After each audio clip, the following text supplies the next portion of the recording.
ustedes. Continuando con nuestras clases no presenciales por la situación que ya todos conocemos, vamos a consolidar lo aprendido en esta semana que está culminando, ¿correcto? Es sobre el tema de la democracia en situaciones de emergencia. El mundo, saben ustedes muchachos, la humanidad ha pasado por un proceso de evolución hasta tener niveles de organización cada vez mejores, tratando de que el ser humano pueda vivir en mejores condiciones, ¿no es cierto? La situación es que hoy en la actualidad nos encontramos con una forma de organización denominada la democracia, sistema democrático o de Estado constitucional de derecho, ¿correcto? En donde el soberano es el pueblo, es decir, el que tiene el poder, de quien emana el poder es del pueblo, ¿correcto? Diferente a lo que existía en una organización anterior a la nuestra, en el sistema democrático, que era el Estado absoluto donde el rey gobernaba, administraba justicia, ¿no es cierto?, legislaba y básicamente lo que él decía se hacía. Época Estado absolutista en la cual la nobleza se veía tremendamente privilegiada y no se tomaba en cuenta básicamente los intereses del pueblo. En la democracia es el pueblo el soberano, ¿no es cierto? Pues bien, ¿qué significa este sistema que existe en el mundo con sus variantes, con sus diferentes formas de expresión? ¿No es cierto? Porque no todos los países tienen el mismo sistema democrático. Hay variaciones, ¿correcto? Pero en esencia, ¿de qué se trata cuando hablamos de sistema democrático? Básicamente, muchachos, que la democracia garantiza ¿qué cosa? Primero, que todas las personas somos iguales. Principio fundamental. Igualmente, que todos somos libres por nacimiento. No hay una imposición superior sobre nosotros, sino que en esencia, per se, somos libres, ¿correcto? ¿Qué más?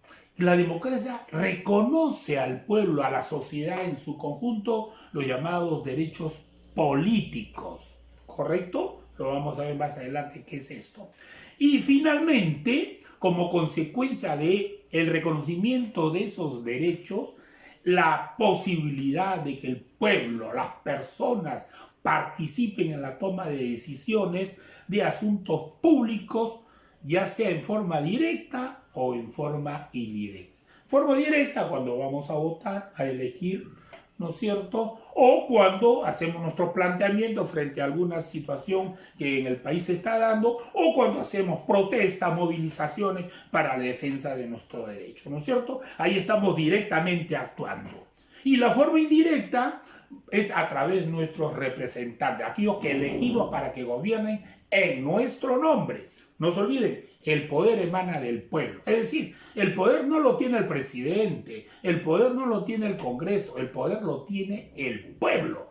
Y es el pueblo que cada cierto tiempo delega parte de su poder al presidente, a los congresistas, ¿no es cierto?, para que en su nombre gobierne, administren el país. Y a los alcaldes provinciales, regionales, distritales y a los gobiernos regionales igualmente. Entonces, nuestros representantes están ahí porque el pueblo los ha puesto, ¿correcto? Y a través de ellos nosotros actuamos en esta sociedad.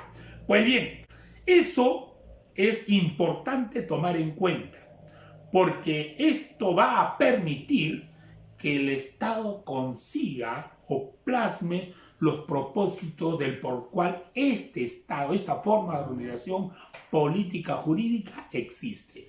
¿Cuáles son esos propósitos que tiene el Estado?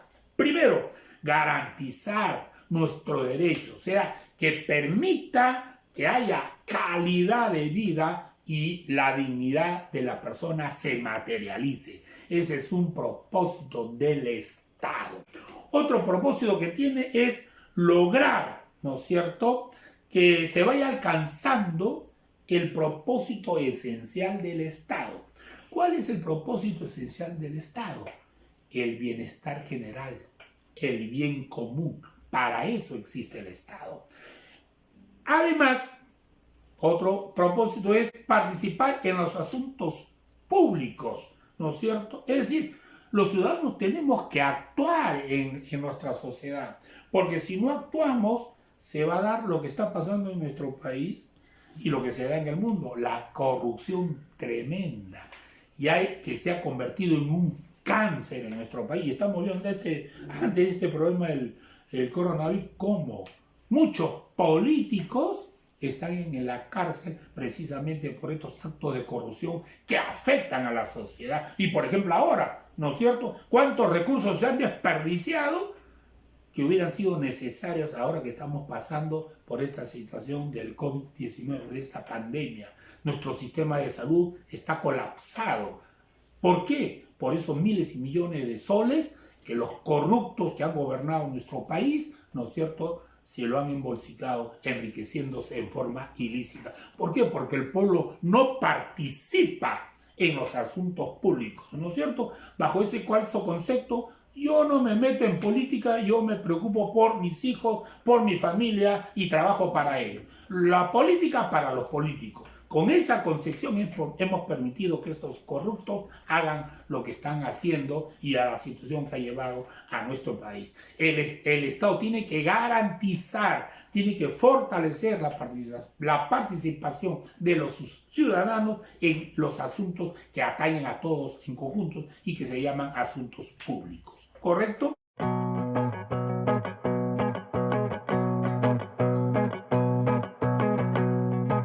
Pues bien, para conseguir estos propósitos, el Estado democrático se organiza, ¿correcto? Y veamos entonces cuál es la estructura básica, esencial que tiene el Estado, ¿ya? Primero, los tres poderes fundamentales: poder ejecutivo, poder legislativo y poder judicial, ¿no es cierto? El pueblo le dice al presidente: te delego el poder de administrar, de gobernar el país.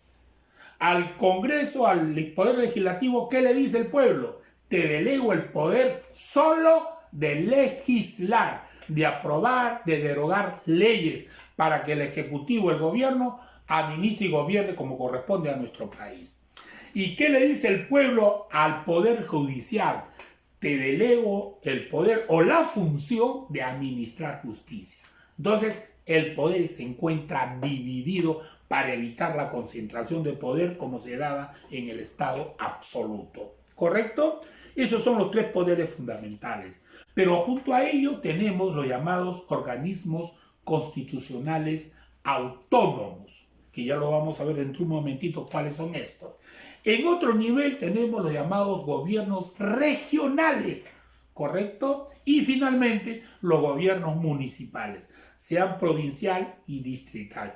Esta es la estructura básica que tiene el sistema democrático peruano, ¿correcto?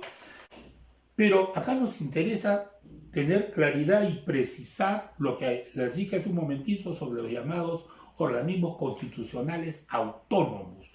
¿Cuáles son ellos?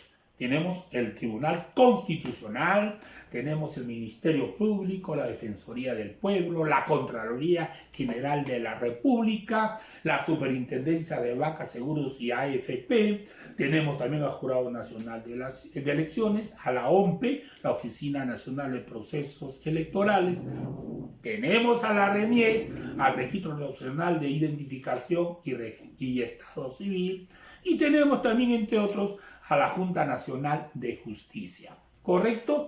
Estos organismos, ¿por qué se les llama constitucionales autónomos?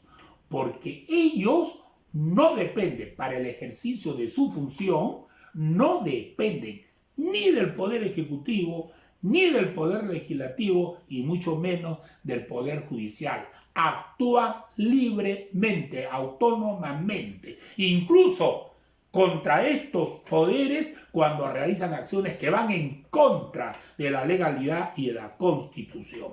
Veamos en concreto alguno de ellos. El Tribunal Constitucional, ¿cuál es básicamente su función como organismo autónomo?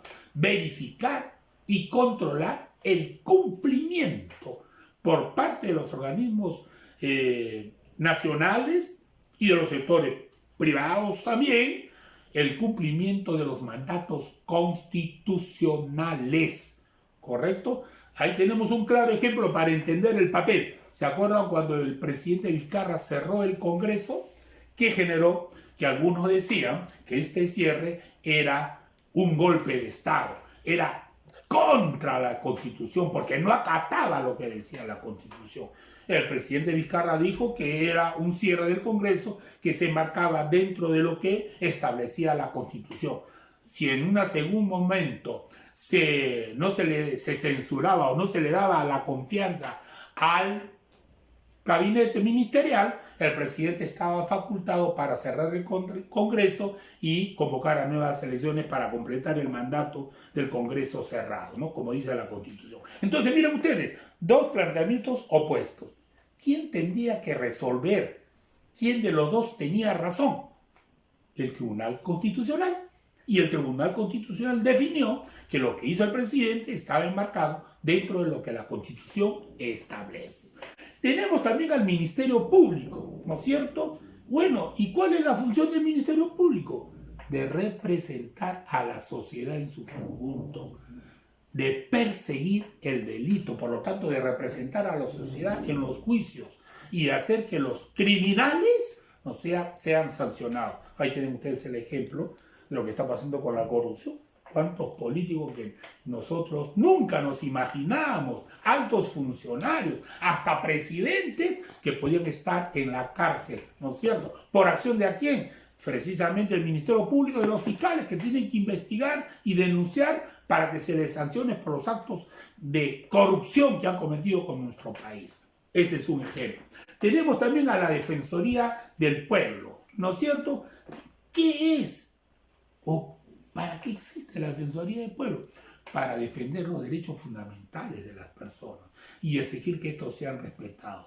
Obviamente el punto débil de la Defensoría es que sus decisiones o sus pedidos no tienen fuerza de ley, es decir, no son obligados las instituciones a las cuales se dirige el defensor del pueblo a plantearles que están violando determinados derechos fundamentales. Estas entidades no están obligadas a acatar lo que dice el defensor. Pero a pesar de eso, lo que diga la Defensoría del Pueblo es fundamental porque plasma, materializa, objetiviza cuando determinados derechos fundamentales están siendo violentados por algún funcionario del Estado. Y tenemos también a la Contraloría General de la República, que es un organismo constitucional autónomo muy importante. ¿Por qué digo que es importante? Esencial. Porque este organismo autónomo, este organismo constitucional autónomo, tiene que velar por el uso eficiente y transparente, escuchemos bien muchachos, el uso eficiente y transparente de los recursos del Estado. Es decir, tiene por función vigilar el buen uso del dinero público o de cualquier otro bien del Estado. ¿Correcto?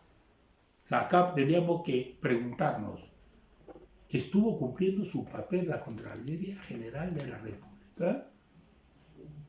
Si encontramos mucha corrupción y mire cuántos políticos y empresarios están siendo investigados y van a ser enjuiciados por actos de corrupción, nos indicaría que la Contraloría General de la República como organismo constitucional autónomo no estuvo cumpliendo como debería ser su papel. Ahora parece que sí.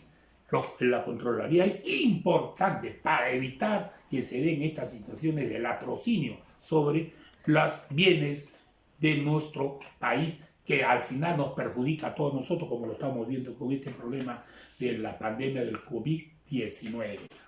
¿Qué más tenemos? A la Superintendencia de Banca y Seguros, que ve la regulación, ¿no es cierto?, el control del sistema financiero para que los bancos, las aseguradoras, las AFP no malgasten o abusen con los dineros que ellos están utilizando para que no perjudique la economía de nuestro país. Y el Jurado Nacional de Elecciones, como ustedes ya saben, el de administrar justicia en el ámbito electoral. La OMP es la que se encarga de planificar, organizar y ejecutar los procesos electorales.